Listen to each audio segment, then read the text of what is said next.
This video is to prove that people with schizophrenia, people who hear voices, it's not just patients that are diagnosed with schizophrenia, but there are many other similar conditions.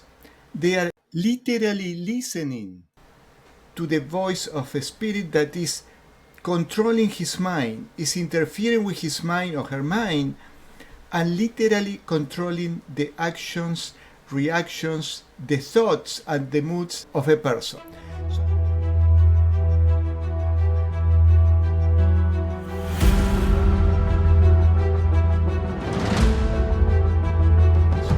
So I'm going to start with this video, and just listen carefully, and whenever this man, this priest says Christ, replace that word with the Spirit or with God. When Satan controls, do not be shocked why this person is acting in this way, because they don't know any better. He can blind a person to a degree that can blow your mind away. And that person will never acknowledge that they have done anything wrong. That's true. Wow. Outside of Christ, no one overcomes Satan. Outside of Christ, no one overcomes Satan. He is too powerful for the human race. I don't agree with that, because as a healer, I had to deal with these satanic forces, these dark forces. And if we have our consciousness with the Spirit, with God, or if we meditate deeply every day, as Paramahansa Yogananda says, if we have the attention on the spiritual life or thinking of God, these dark forces cannot even touch us. Too powerful. Very smart. Yes. Very powerful. He's powerful. And very dangerous, because he is an enemy we do not see, yet he sees us.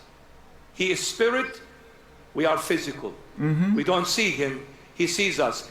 In any war, when you do not see your enemy, but your enemy sees you, you are lost. You've lost the war. How are you going to fight an enemy you don't see? But he will easily overcome you because he sees every move you make. And I'm going to prove all these things. This man is really right. So when he says that this Satan, he calls Satan to the satanic consciousness, which is a consciousness who acts with spirits that are lost. I'm going to read a book which is very interesting, that talks exactly about that. So this man, this was during the Second World War, at the age of 20 he was sent to be trained and then sent to Europe, to the war. At the age of 20, a soldier died in an army hospital. 9 minutes later, he returned to life. What he experienced would change him forever. It's an amazing book. It's very little. It's a tiny book. And when he comes out of the body that is clinically considered dead, because the body didn't move anymore, didn't have a, probably he wasn't breathing and the heart wasn't working, he comes out of the body in spirit, which is his astral body or energy body, and his consciousness body or causal body, and he starts traveling at a very high speed. He comes back where he was born, and then he goes to another place or city, and he finds that a light is next to him and guiding him. And he knows it's a high spiritual advanced spirit, a good one, guiding him. And he understands just with telepathy, with the intuition, that this is the only way good spirits communicate with people. They don't communicate by talking. The talking is the lower vibration spirits. So this light, this spirit takes him to this place. At this point, the light drew me inside a dingy bar and grill near what looked like a large naval base. A crowd of people, many of them sailors, lined the bar 3 deep. Between the bartender, there were three lines of people, while others jammed wooden boots along the wall. Though a few were drinking beer, most of them seemed to be belting whiskeys as fast as the two perspiring bartenders could pour them. Then I noticed a striking thing. A number of the men standing at the bar seemed unable to lift their drinks to their lips. Over and over I watched them clutch at their shot glasses, hands passing through the solid tumblers, through the heavy wooden countertop, through the very arms and bodies of the drinkers around them. And these men, every one of them, lacked the aureole of light that surrendered the others. Then the cocoon of light must be a property of physical bodies only. The dead, we who have lost our solidness, had lost this second skin as well. So he was seeing this energy field around that was for people alive like you or me, but the spirit didn't have that. And it was obvious that these living people, the light-surrounded ones, the ones actually drinking, talking, jostling each other, could neither see the desperately thirsty disembodied beings among them, not feel their frantic pushing to get at those classes. So this is the point of this priest.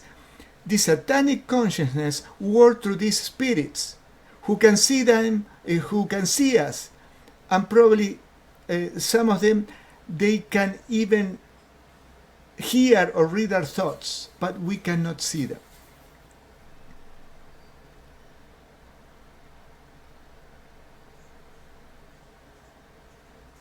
Okay, this it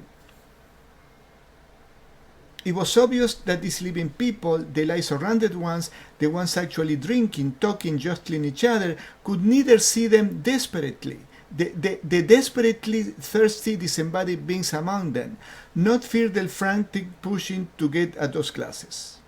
Though it was also clear to me, watching, that the non-solid people could both see and hear each other.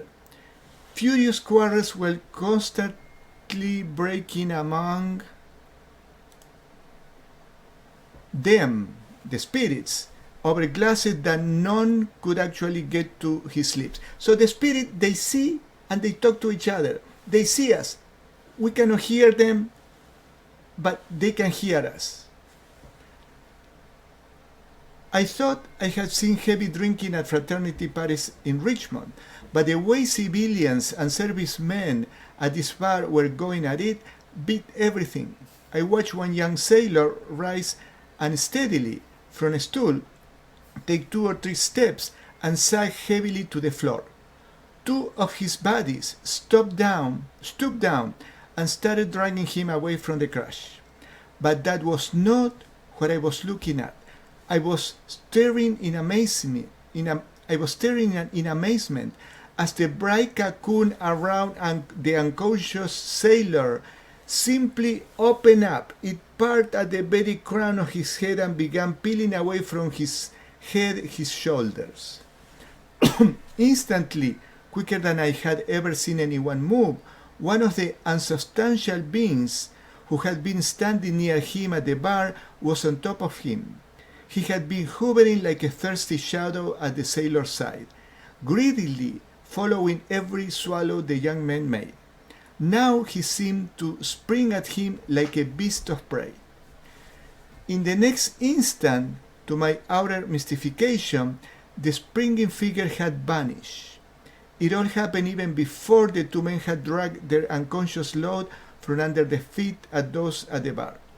1 minute I had distinctively seen 2 individuals. By the time they popped the sailor against the wall, there was only 1. What happened? The spirit came into the body of this drunk sailor.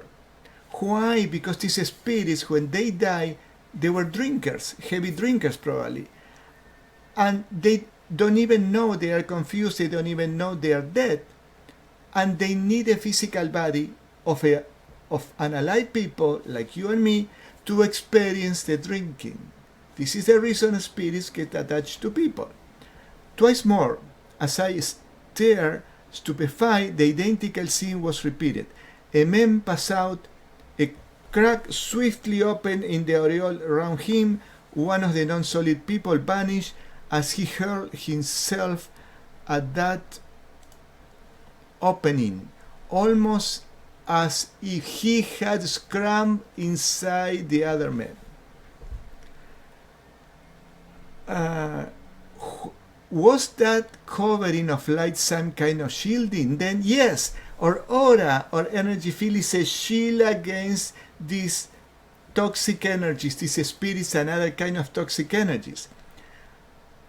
What was it a protection against? Against disembodied beings like myself. Yes, that's what it is, our aura. And in the video that I have, go to my YouTube channel, Healing from the Inside Out, the gift of self-healing, I explained that. When our aura is weak and breaks, or there are holes or cracks, some people can see that, these toxic energies take advantage and come into these people's bodies, literally.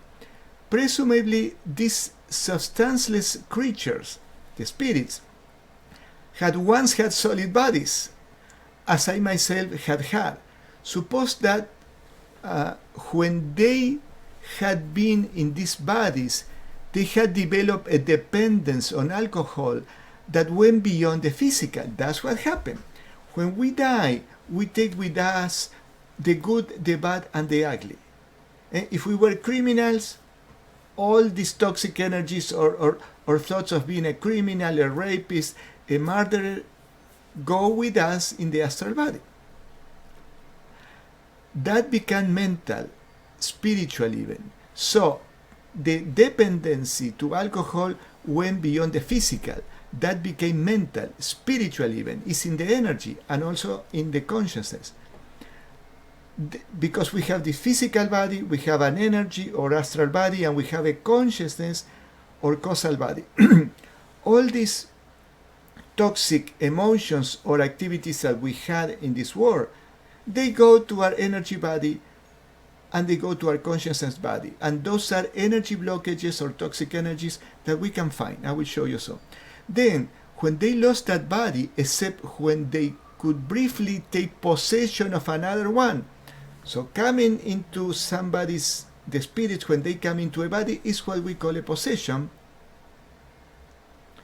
They would be cut off for all eternity from the thing they could never stop craving, the alcohol, sex, unhealthy sex, of course, rapists and so on, drugs and all those kind of things. An eternity like that, the thought sent a chill surrender through me. And this man that is talking was in spirit. Surely that would be a form of hell. That's what is hell. It's not a place with fire. I had always thought of hell when I thought of fear at all as a fiery place somewhere beneath the earth where evil men like a Hitler would burn forever. But what if one level of hell existed right here in the surface, unseen and unsuspected by the living people occupying the same space? Okay, this is a fascinating video. So, I find this in my clients very often. In this past month of May, from 31 new clients that I have, 29 had spirit attachments. And this is what I do. I have a video explaining this, you can find it. So, I'm going to think of a person who has a spirit attachment, and I'm going to do the scanning. First, I do a protection, I do a prayer and a protection, and I feel the presence of the spirit. Since I meditate every day, it's easy for me. I put the attention on the spiritual eye, and I feel the presence of the spirit, the good spirit, of course, surrounding me and inside of me. And I protect my scanning from any toxic energies that may want to interfere. And I ask, what chakra this person is held the most? What is the next chakra that this person needs help? So it went to the second chakra. You can see the direction. What is the next chakra that this person needs help? And now it's pointing to the solar plexus. What is the next one? The heart chakra. What is the next one? Goes to the second chakra, which is the creativity and sexuality. How many superficial energy blockages this person have? 2. How many are toxic thought forms? 2. How many human spirit attachments? 4. How many are alive? 3. How many of these 3 alive are relatives? 3. How many are women? 2. How many one man? How many are not alive? And gives me 2. 2? Yes, 2. How many are from past lives? Or how many are relatives? None. How many are from past lives? None. From the 2 of them, the oldest one, for how many years did she have it?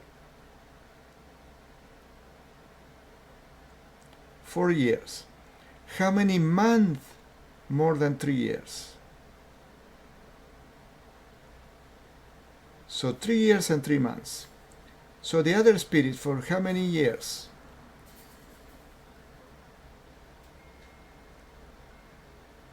Give me 1 year. How many months? So 1 year means between 0 and 12 months. How many months? 3 months. It's interesting because this person came a little over 4 months and she still had 1 spirit attachment. So how many non-human spirit attachments? 5. How many energy parasites? How many evil spirit attachment? No. Is she progressive or regressive? Progressive. Alright, this is the way that I do the scanning and find energy blockages. And now I will show you this video that it needs an explanation. I uploaded just like that, but it needs an explanation. I will be stopping and explaining things or pausing. I can control the thoughts and minds of people. Any people or the weak people? Playable. Pliable people. Who are playable people? Anything is pliable. People who drink alcohol and drugs? They are too. People who meditate and contact God? They are.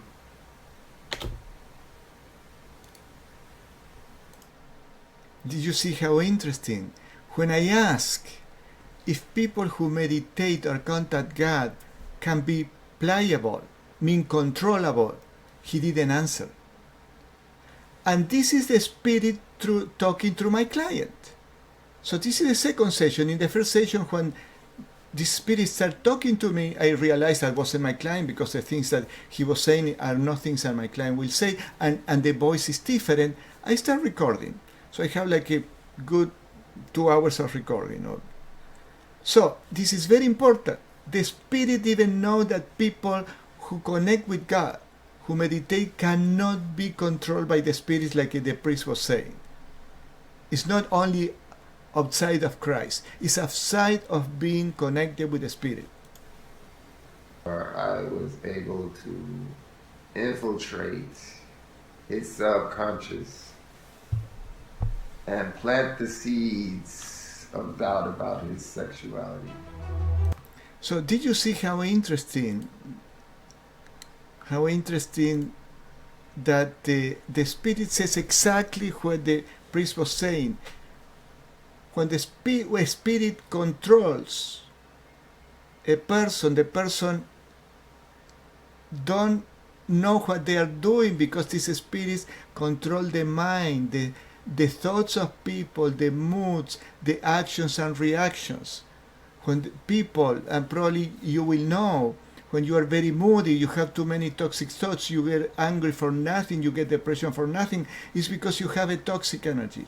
It could be a human spirit attachment, it could be a non-human spirit attachment, it could be energy parasites, but more or less those are the ones who affect us the most. So, then one day, one of the gals she was schizophrenic, she got in trouble because it was like her third time going off of meds. this is Jerry Marzinsky, a psychotherapist that worked in psychiatric wards in mental hospital for over 25 years.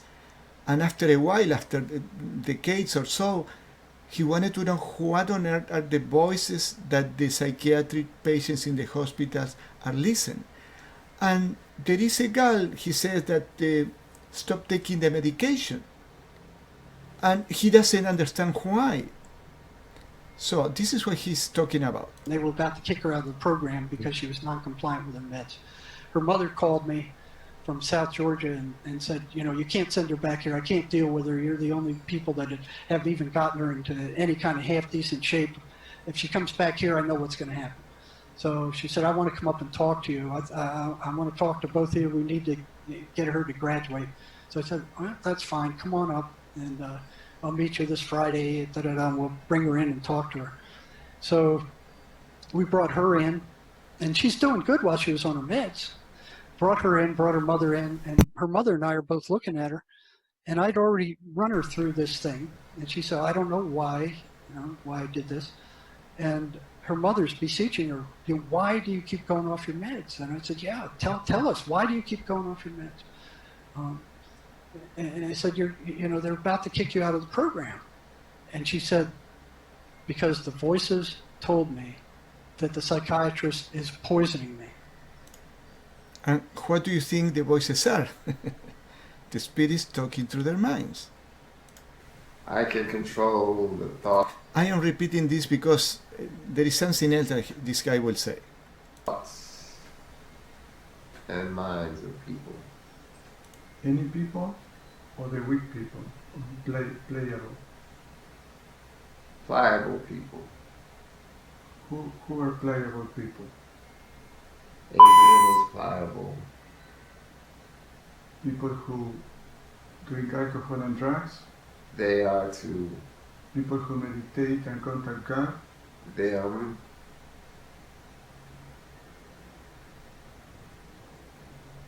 I was able to infiltrate his subconscious and plant the seeds of doubt about his sexuality. Did you say here that plant the seeds about his sexuality? This is the reason we have the transgender people. Or this is the reason that many handsome men become gay. Because somehow they allow a spirit to take possession of them, and the spirit is telling them what to do, and they don't know that it's not their voice. I've been scanning transgenders. All transgenders have a spirit attachment controlling them to do this very unhealthy thing, barbaric thing, that try to do the surgery, operation, or whatever. This is an evil thing, controlled by the satanic forces in the spirit world. Yes, and it was me.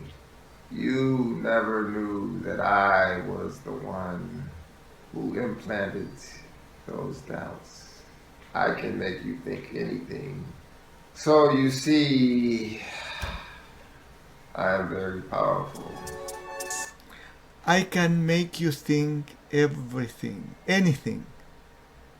When we allow, it never happened to me because I've been meditating since I was 18. When people allow their energy field to get weak, getting drunk, using drugs, unhealthy sex, connecting with the spirits, and by the way, I need to do a pause here.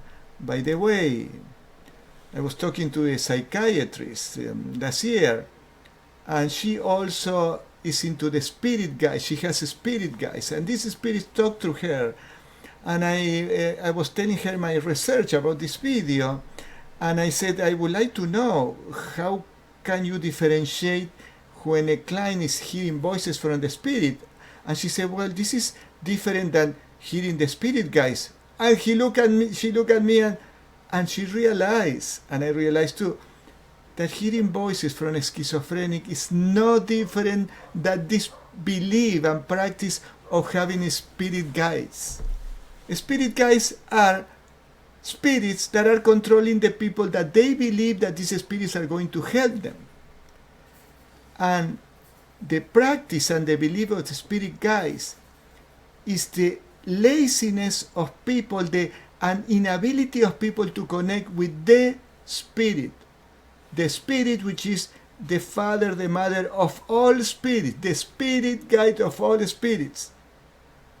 The laziness to sit down to meditate, to connect with the spirit and receive the guidance as an intuition. So that thing of the spirit guides is very unhealthy. I never knew one person who is healthy who follows the path of the spirit guides and they believe and they practice. Because they consciously let a spirit that they have no clue who is it to be controlling them, to be possessed, to possess them. I have many stories of clients regarding that.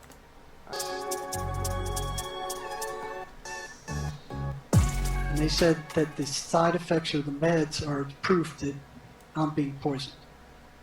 And that kind of blew my head. I'm like, holy cow. Then what clicked into place was the assault rate on psychiatrists. You know, the assault rate on psychiatrists is it's like 10 times higher than on regular doctors, and it's equal to attendant staff who are with these patients 24 hours a day. You know, so I started asking other patients, you know, why? Is this, does the voices have anything to do with this? And some of them said, yeah, they're the ones that told me I'm being poisoned, that the psychiatrist is poisoning me. Uh-huh. And then, but did you have a specific... This is a client that was diagnosed with schizophrenia in 2012. And he came to me about 2 years ago, or 3 years ago, hearing voices. And he explained the way all these soldiers in a Navy boat open their energy field to these spirits. A procedure to activate the evil eye. Somebody Yes. was with. So he said that the soldiers in the Navy boat, to survive the hardships, needed to activate. Let me see what else I say here. The evil eye to gain some kind of power. So I don't know how they got this belief, but listen to this. These soldiers were listening to the spirits in order to activate the evil eye that they promised to have some power so they can survive to the very hard life in the Navy boat. You doing that? From what I understand, because I've seen people do this, it was just weird. One of my friends was like going this with paperwork, this, and it felt like as if someone instead was telling them to do that. Mm-hmm. So one of the ways to gain this power was that they had to obey the voices blindly, no matter what the voices say. Did you hear? One of the ways to get that power is to obey the voices blindly.